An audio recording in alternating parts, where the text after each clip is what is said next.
Hey, good evening, everybody. It's Clown World Network here on a Monday, March 8th. This month is already reaching the 1/3 of the way mark.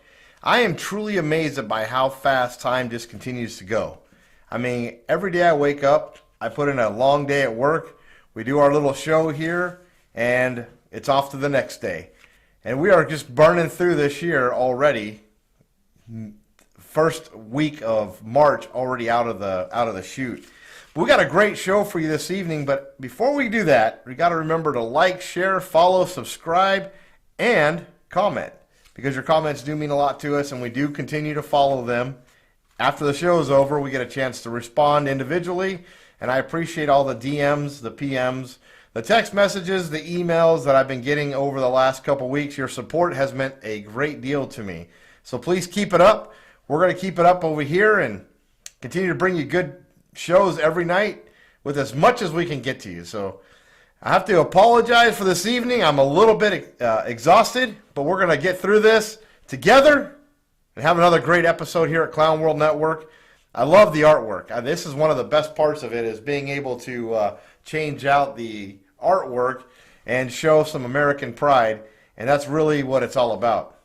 For those of you who's wondering, today's shirt says, my opinion offends you? You should hear what I keep to myself.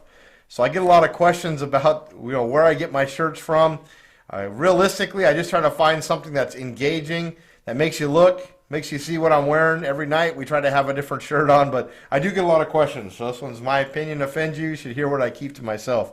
That's the reality, but I don't keep a lot to myself anymore these days, because it is not time for us to be quiet. In fact, it's time for us to be very vocal and to have our voice heard in the best way possible. So we'll get right into it, hoping to build on all the ways in which Joe won the election. We'll call the victory a win, and we're always going to use quotes, air quotes, for that, because I still call him the selected president. I have not called him the elected president since the day he got into office. But Joe and his merry band are wielding all their new powers in the presidency, the House, and the Senate to pass laws making it easier to steal elections in the future. In an address on Sunday, Joe touted the amount of votes in the 2020 election. And the only way I can say this is, I guess hoping that the lie is told long enough and enough times that people will believe it. The Democrats are keeping with their narrative in order to discredit those who question the validity of the presidential election process, or as I like to call it, the presidential selection process for the Democrat-selected President Joe Biden. As well as any runoffs that were in question, we all know there were some very unusual things that happened during the election, and then we saw it again just a month later in the runoff election in Georgia, almost the exact same spikes. You have a candidate that's winning, then all of a sudden you have a ballot that gets closed down, and then they wake up and the spike has happened. And that's very unusual to happen during a normal election, but to happen again in the exact same manner is completely unbelievable. Better chance of winning the lottery. But Joe announced in his new executive order that it requires federal agencies to expand access to voter registration. That will make it far easier for Democrats to weaken controls on voter validity. Joe's executive orders federal agencies to expand voter registration, gives voting access and education to federal prisoners, and improves ballot tracking for voters overseas. Also, during an announcement on Sunday, he really tried to drive home the point that his election was valid. This guy definitely likes to go on record and talk about how many votes he received and how this was like the greatest turnout of any election ever, and it really to weigh in his favor that it really describes that his election was not in any way tainted. He did point out that his election was valid and upheld in more than 60 courts, including the Supreme Court. Today, on the anniversary of Bloody Sunday, I'm signing an executive order to make it easier for eligible voters to register to vote and improve access to voting. Every eligible voter should be able to vote and have that vote counted. In 2020, our very democracy on the line, even in the midst of a pandemic, more Americans voted than ever before. Multiple recounts in states and decisions of more than 60 cases from judges appointed by my predecessor, including at the Supreme Court, upheld the integrity of this historic election. Yet instead of celebrating this powerful demonstration of voting, we've seen an unprecedented insurrection in our capital and a brutal attack on our democracy on January the 6th. And a never before seen effort to ignore, undermine, and undo the will of the people. Instead of celebrating this historic election, you know, we keep talking about this insurrection, which really was not an insurrection. And I continue to watch the videos. I don't know how many of you have seen some of the newer videos that have come out where the people are actually walking in to the Capitol between the ropes, and there's Capitol Police all around them. Yes, there was some violence, and there's some people that got very emotional. But according to Democrats, protests aren't supposed to be peaceful, right? So they were protesting. That's kind of what a protest is. It's something that you feel strongly about that someone else disagrees with. But Joe continues to tout the validity of his election and how it's been upheld and how it's been historic and unprecedented. I just don't buy it. I mean, I hate listening to this guy, first of all, because half the stuff that comes out of his mouth is complete garbage. But, you know, we've had to deal with his executive orders, and it looks like Arizona, you know, home of where we're at, is already having to deal with another one of his executive orders when he started to loosen the borders to the U.S. illegal immigrants and fake refugees, you know, the ones that are coming in these caravans. A recent caller to the Garrett Lewis show in Tucson says nearly all of the new COVID cases in the local hospital are presumably illegal aliens. Now, he clarified to say that I don't know if they're illegal aliens or not, but none of them speak English. The caller's wife is a nurse at the Banner Hospital in Tucson and says the hospital's COVID ward had been empty over the past month, but recently filled up with non-English speaking COVID patients. Interesting timing as the illegal immigrants are welcomed into Pima County, courtesy of Joe Biden. We've stopped the border wall. We've stopped in a lot of places. They've had the executive order about deportation that fortunately Texas got a stay on. But the county will use this to show an increase in COVID and to continue to lock businesses down, I'm sure. Garrett, my wife's a nurse at Banner University, and I just thought I'd call you and tell you that although the numbers are low right now, I would expect them to skyrocket. I don't know how far behind they are in updating their stuff, but my wife worked the COVID floor at Banner, and she was busy. And then about a month ago, they dropped her back downstairs because they weren't so busy. And now she's back upstairs, and she said, wall to wall, nobody speaks English. She said that she can only assume that they're coming from the border, but nobody speaks English, and they're all testing positive. So I'm going to do a Rush Limbaugh prediction and say that the numbers are going to skyrocket here real quick. Now, he did clarify, we're not saying that everybody who doesn't speak English is an illegal, but it's telling that we've had a lot of discussion about illegal immigration and opening the borders and having it like just this no catch and release, just letting them go type of thing. So it gives rise to the question, if we're welcoming all these illegal immigrants and we're not really doing a great job of screening them, vaccinating them, or getting them prepared to integrate back into the public, how safe is it for this kind of stuff to be happening? You know, one of the things that Trump did immediately when COVID became prevalent was shut down travel to China, shut down travel coming from there and to there to try to help slow the movement of the COVID disease.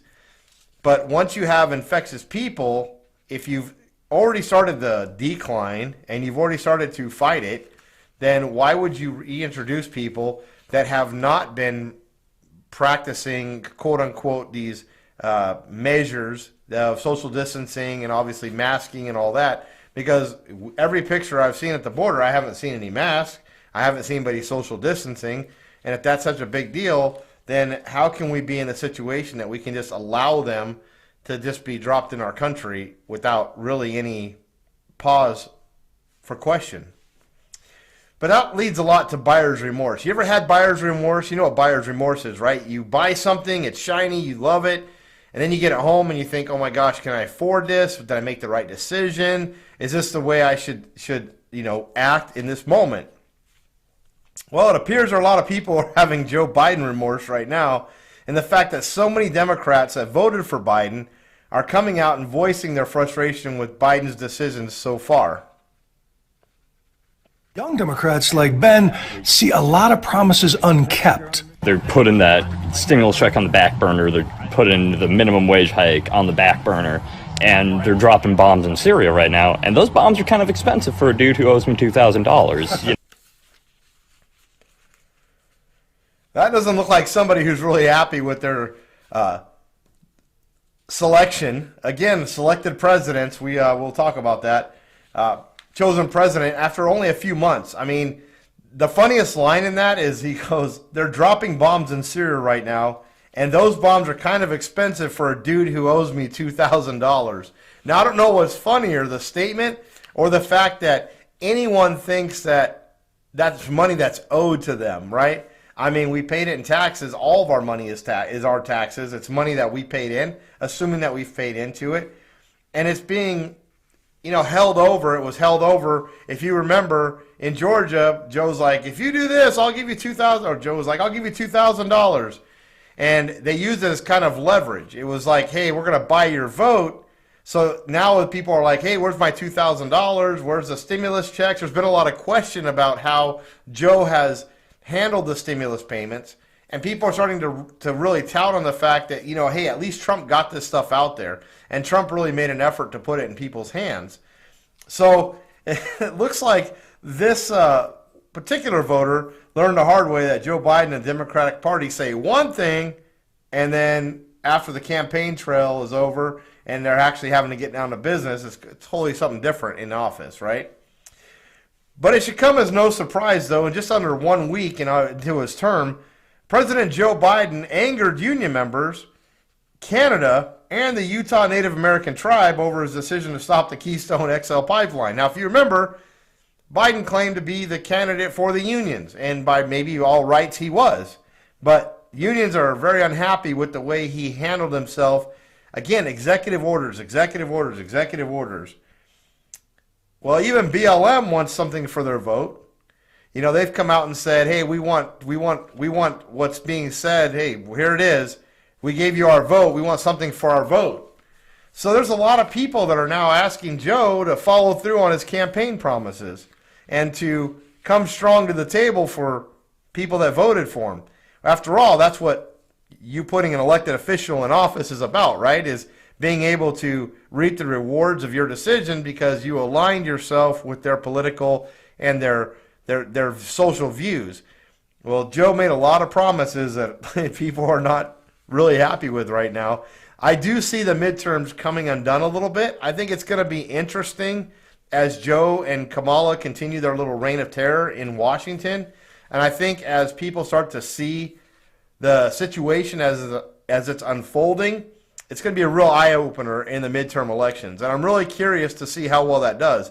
Now, part of that's going to be how well we put ourselves out there as conservatives and how well we put ourselves into the candidates that are running for those midterm offices. This is not just a sit back and, hey, we're going to take it at midterms. It's a, hey, if we're going to take it at midterms, we need to get off our asses and get busy.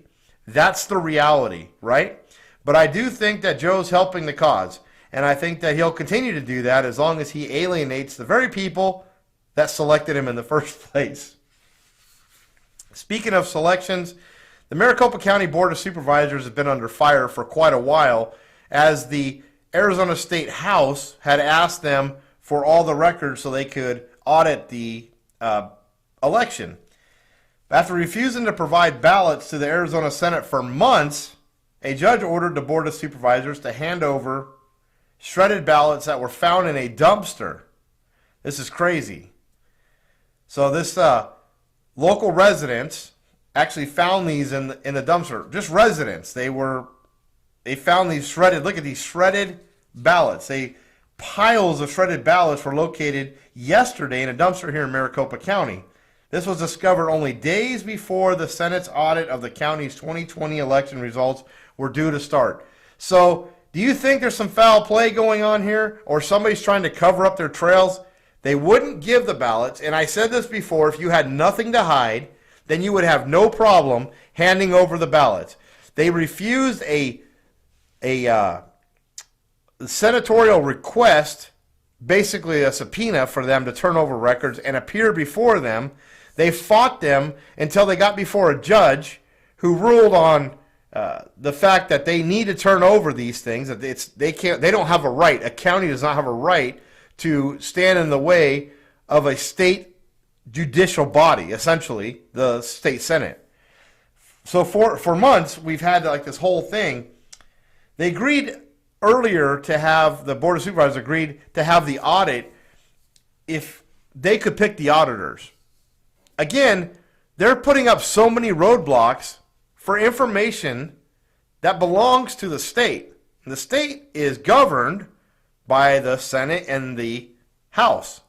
The Senate has requested this information be turned over to them by a county. Now, there's multiple counties in the valley or in the state. So there are counties refusing to turn over these ballots, being forced by a judge, and then just days before the audit, here we find big bags of shredded ballots. When they went ahead and hired the firms, the Board of Supervisors hired the firms to do the audit, they were supposed to hire one they claimed that were the only two certified by the governmental body of the U.S., Election Assistance Commission.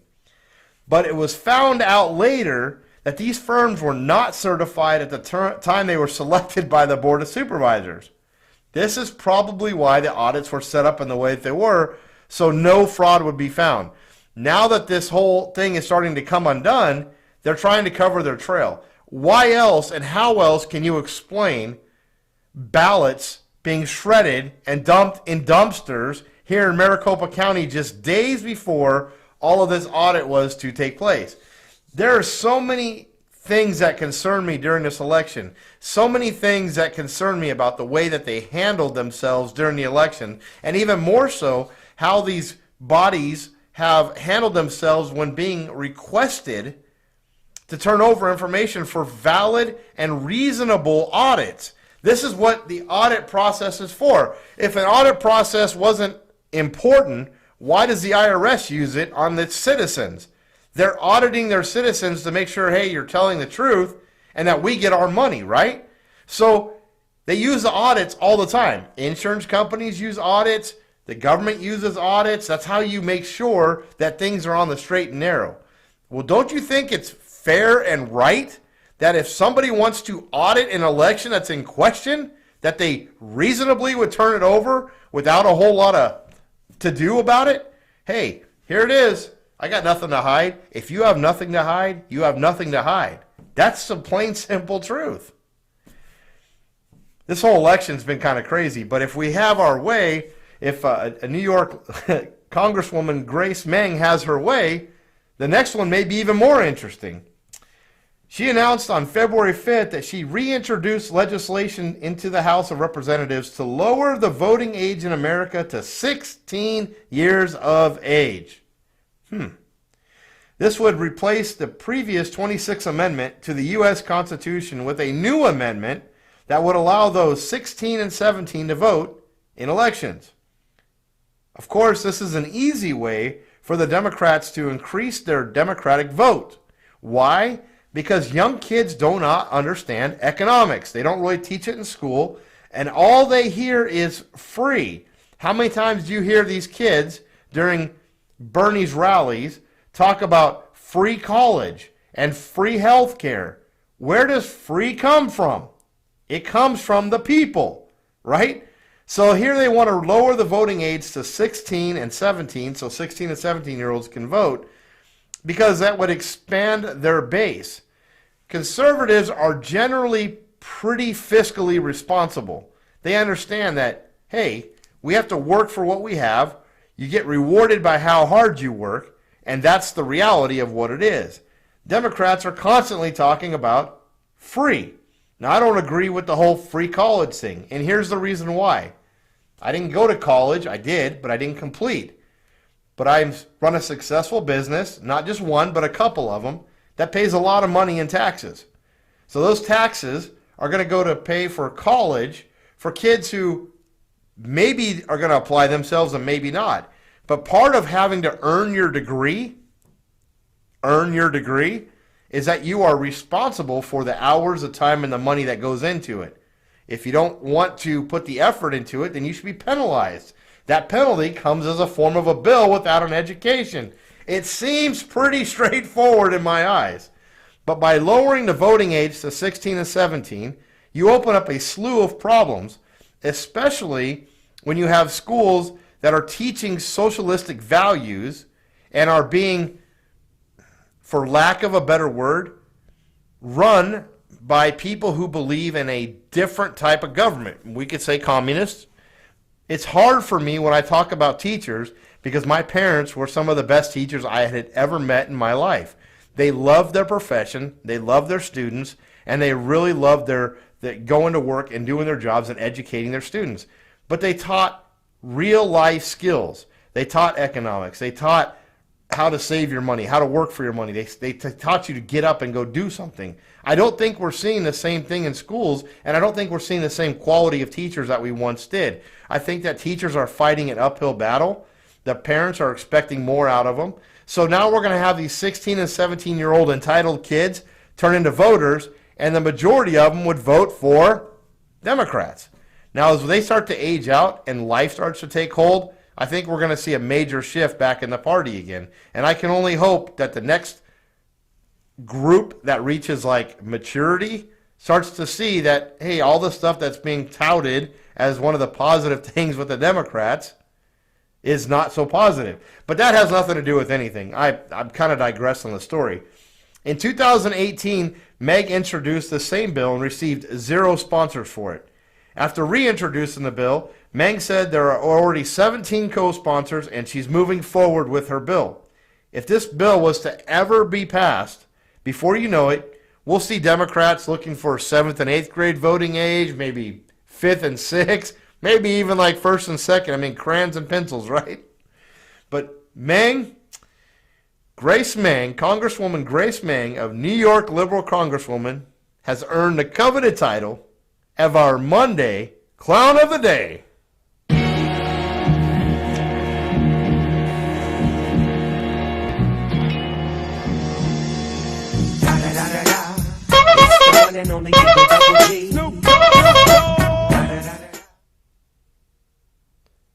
Okay, I have to be honest, that was one of the most fun-looking clowns that we've had on there yet. I'm digging the hairstyles. The guys are getting really good at these things, and I think they're having a lot of fun with them. Well, we have brought this show to another close, and we thank you for joining us. I think it had a lot of great content. We talk about really what's happening in the world and things that maybe aren't covered by traditional media stories. On that note, I want you to know we do appreciate you. We continue to put ourselves out there. Just so you know, on Wednesday, the MyPillow CEO, Mike Lindell, will actually be over in the East Valley talking about voter elections and things like that. We'll have more information on that tomorrow for tomorrow's show. But we're hoping if you're in Arizona, you can get out and support Mike Lindell. He's actually had he's taken a lot of flack to stand by his views, and he continues to stand convicted, continues to throw himself out there, and continues to have faith that the information that he's given us is viable. And that's all we can really ask anybody, is to stand convicted on stand on their convictions, right? On that note, be good to each other. Know that I love you. We'll talk to you again real soon. And remember, it's a clown world out there. Stay safe.